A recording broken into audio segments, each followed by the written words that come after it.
Hey, Christian caregiver. Welcome to Dementia Caregiver Support for Christians, the podcast where I teach Bible-believing Christians how to make dementia care easier today while also helping you reimagine a brighter tomorrow. I hope that you have noticed in today's episode introduction that the name of the podcast has actually changed from Christian Dementia Caregiving to Dementia Caregiver Support for Christians. I'm working on this week entirely rebranding my business called Think Different Dementia and streamlining it to be more what I hope it to grow into as this business continues to expand and grow. I really am here to provide Christian dementia caregivers with support. And so the name change is in reflection of what it is that I hope for you to receive from these podcast episodes. This episode is airing on October the 23rd. Also, am going to invite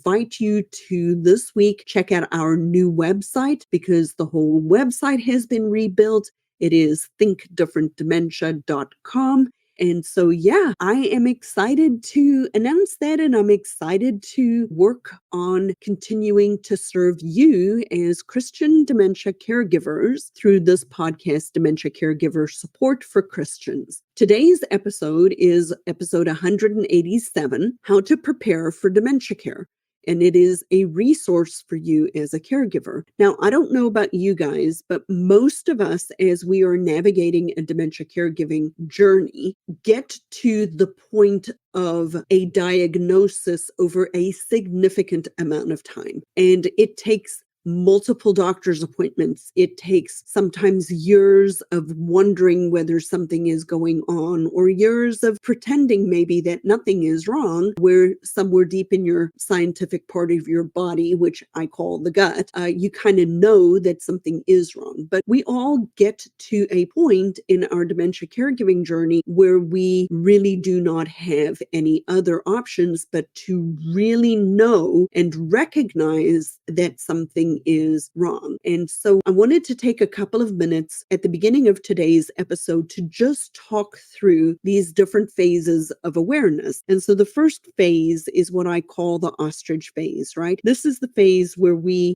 just tell ourselves, oh, mom's just old, or everything is fine, or they've always been like this, or maybe they're being manipulative, or maybe you think they're just not listening to you, right? And sometimes in the back of your head, you may have a little bit more of an awareness that something is going on, but you say to yourself, or you feel in yourself that maybe you really don't want this to be true because you're not ready to be a caregiver. And if you're at that place in your life, it's okay. It's okay to feel like you're not ready to be a caregiver.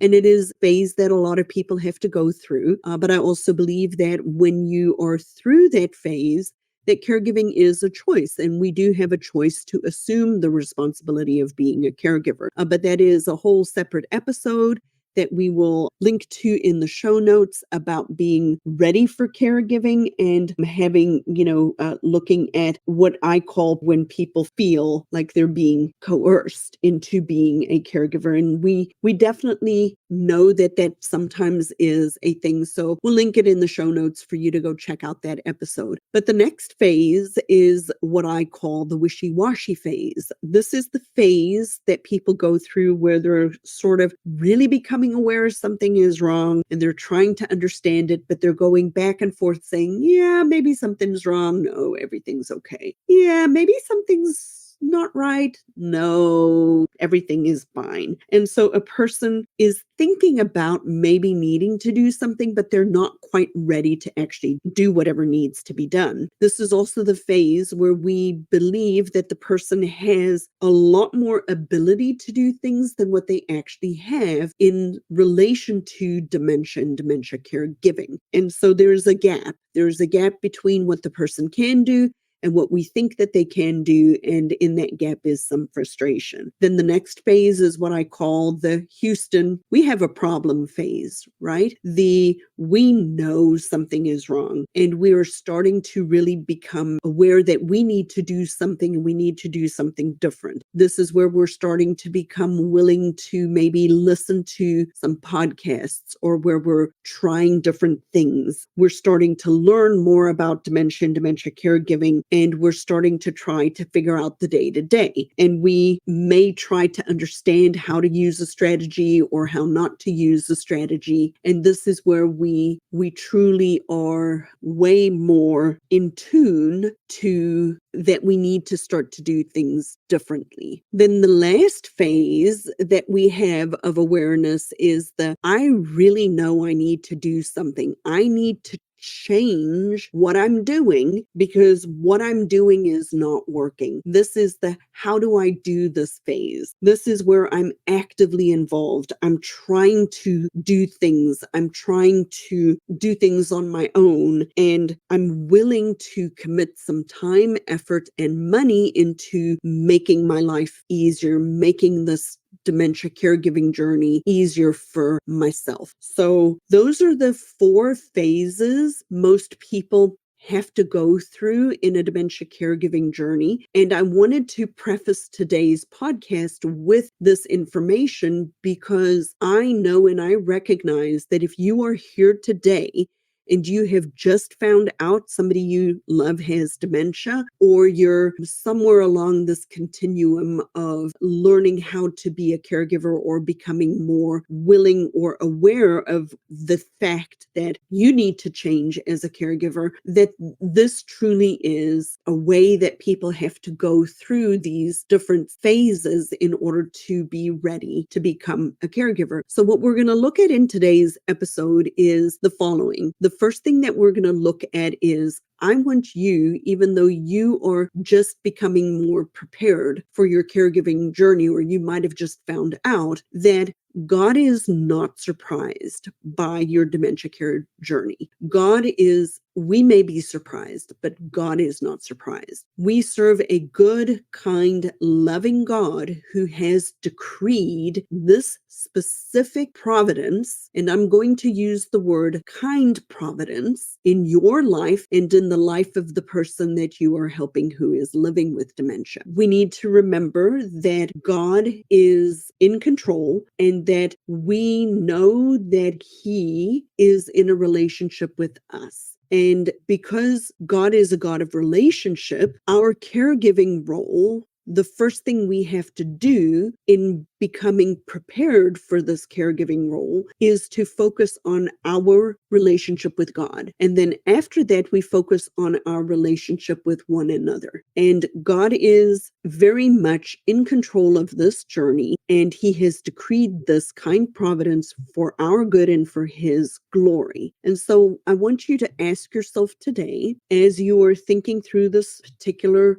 growth journey in your life, in your sanctification process, ask the Lord, what are you supposed to be learning through this process that is for your good and for His glory? And it's a very different way of starting your dementia caregiving journey. Your dementia caregiving process is to focus on not the doom and gloom of the world, not the how hard it is, not the how many challenges there are, but how this is to impact your life for your good and for God's glory, as well as how is this journey impacting the sanctification process of the person that you love who is living with dementia, particularly if they are a believer. And so that's the first place that we're going to start. The second thing that we're going to look at today is how you need to understand dementia. So we know God is not surprised by dementia. And the second thing is that we need,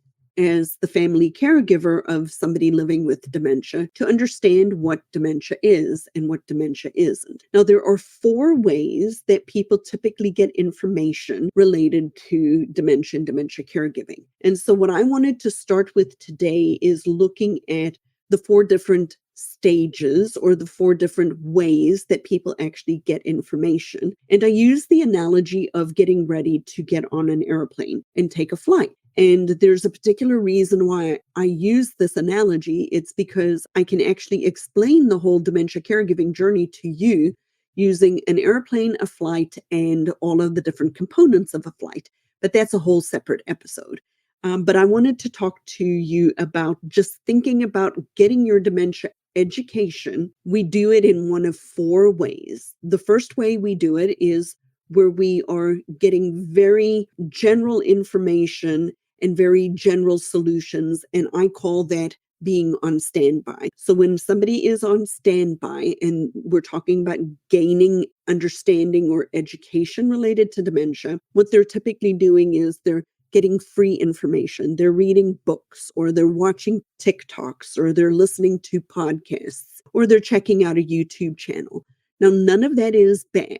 It's definitely a place to start, but you have to consider that if you are getting all of your dementia caregiving education in those modalities or in those specific ways, the information is very general. It is not specific to you and your own specific situation. And so it's very limited. Yes, it's free, but you have to really be able to weed through it. You have to really be able to look at all of, you have to be very discerning in how you're consuming that information, but it has value. And most people, when we are trying to learn something new, maybe start out on standby. The next phase that a person goes through related to gaining information is what I call at the gate. This is where we're starting to get a little bit more specific information related to dementia, but the solutions are maybe still a little bit more general because we're still waiting to get on board. Now, what does that look like? Those are things like local support groups or maybe some other supportive environments. It may be going to the doctor and getting very specific dementia information, but not specific solutions to you in your particular situation, because the doctor may not be able to take the time to be able to give you all of those very specific strategies and tools that you need in order to be able to help the person that you are helping. The third way that we get our information related to dementia and dementia caregiving is what I call flying coach, right? Or just being in the main cabin, maybe comfort plus. But on the airplane, we're on the plane, we're getting more specific solutions and we're getting more information, but the information is more generalized because we are not necessarily talking to we're pulling that information out. There's a lot of information, but we've got to weed through it. And where we may be finding some of that is like curated Facebook groups or some low-cost memberships. We're getting good information, but we have to spend a lot more of our own effort and our own time in order to be able to actually pull out the specifics for the person that we are helping. Now, the fourth way that we are able to get information, and my hope and my prayer is to get more people to this particular spot, is what I call first class, because this is where we get very specific information, like very, very detailed, good information about what dementia is and what dementia means, but also very specific solutions to your specific individual problems. Now, what does that look like? That looks like specific dementia coaching or consulting or some paid programs that are way more tailored and have individualized support. So that is the way that most people go through understanding dementia, is those 4 different phases of education. And I just wanted to share and ask you, where do you fall in that? How much easier would it be for you if you had a little bit more individualized support? Like I said, none of these different levels are inherently bad, but some of them have a lot more challenges. Information is freely available on the internet. The reality is that oftentimes when it is free, It means I need to be the one weeding through everything and seeing and pulling out the information for myself, which takes time and effort. And if you're a caregiver, sometimes you don't have a lot of that. And so the third thing we're going to look at today that you need to do to be prepared as for your dementia care journey is you do need to learn the practical day-to-day tools. Now, the very first place that I want people to start is by learning to speak dementia. And we immediately, when we know that there is a diagnosis, we need to learn how to start to speak dementia. The challenge that oftentimes happens is because we're looking at people who might have mild cognitive impairment or the beginning stages of dementia, they still look like we can reason with them. They still look like we can dialogue and have these conversations that we always used to have with the person. But the reality is, from even before diagnosis, when this starts to happen, the person's brain is changing, which means that the people around them need to change. And we immediately need to learn how to speak dementia. But what happens is that we wait and we continue to speak to the person or communicate with the person in the same way we've always done because we don't know any better. And the reality of the matter is it's not the physical aspect of caregiving that burdens caregivers the most. It is the emotional component of caregiving, which is that relationship component that we were talking about initially. And our relationship with the person living with dementia is the foundation of how our journey is going to unfold. When we have a good relationship with that person, and when we learn how to speak dementia from the beginning, we can absolutely change the outcome of our journey. But it takes time to learn to speak another language. It takes time and effort and money to really learn how to speak a different language, which means we have to invest in either ourselves or in a program.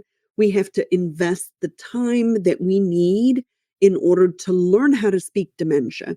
And then I might hear you saying, but I don't have the time to do that. Well, the reality is we're going to take the time on the front end, or we're going to take the time on the back end because we're dealing with all of these challenging behaviors that people have or responsive behaviors that people have because we didn't take the time and we didn't invest the effort on the front end to learn how to communicate differently with the person. Are you a Christian dementia caregiver struggling to cope? Does dementia caregiving really need to be this hard? Join our free monthly Ask the Dementia Coach monthly meetup and get personalized guidance and support from me, a pastor's wife, occupational therapist, and Christian dementia coach. By blending evidence-based strategies with Christian principles, you can radically improve your caregiving experience. Register now for our next Ask the Dementia Coach monthly meetup today. We limit our registrations, so don't miss out. Sign up today. If you break the relationship that you have with the person that you are taking care of at the beginning of this journey, because you are reasoning with them, because you're arguing with them, because you're frustrated with them, I guarantee you the results that you are going to get is different than it would be if we can fix this on the front end. So it's just an opportunity for you to think a little bit differently of this journey. Don't wait too late to get help. Because there is help available. And just know that if you take some time on the front end to really work on learning how to speak dementia with the person that you're helping, it can make your journey significantly easier. The last thing I wanted to touch upon today is that when you are starting a dementia care journey, when you're becoming prepared for it, you need to plan for the future. And I'm not only talking about planning for the person who is living with dementia. That is a part of it, but you need to plan for your own future. We serve a God who is future focused. The Lord has an ultimate plan for us, and that is a new heavens and a new earth, which means that there is going to come a time when there's there's a consummation of us who are believers with the Lord Jesus in glory. And that is super exciting. But the Lord has us in our entire journey as a Christian focused on the future, focused on this consummation, focused on being in heaven with Him. And as we are navigating this dementia caregiving journey, we need to start this journey with the end in mind. And that is twofold.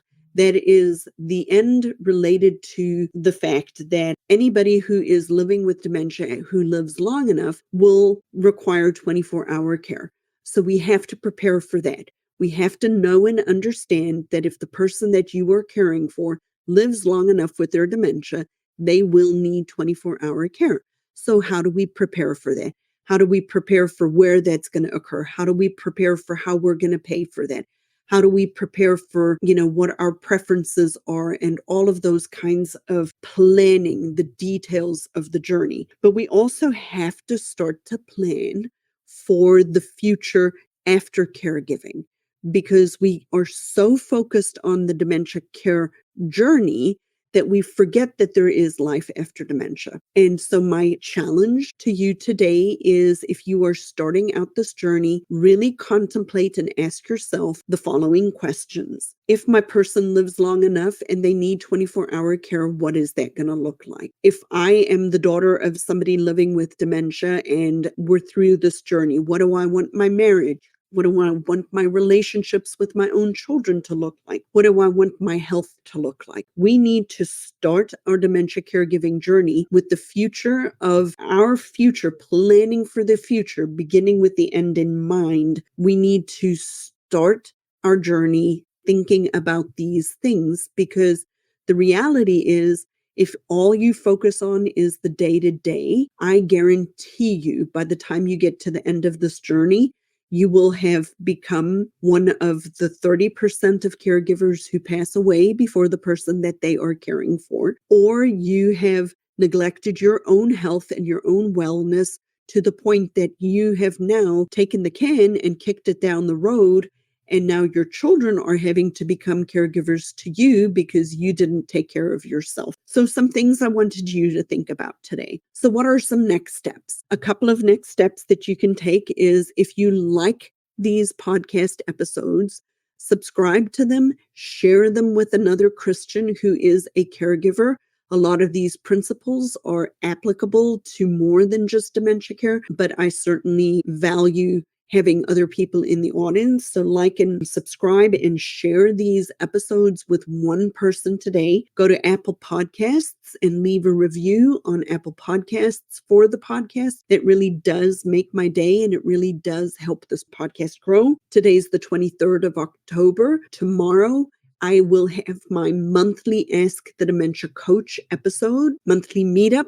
So it's not too late to sign up for that. The link is in the show notes. So go ahead, if you have time tomorrow at 6 p.m. to join me, be a co-creator of this podcast, and you will get one-on-one coaching with me. And so you have that opportunity. Another way that, if you needed to, I wouldn't normally do this so close together.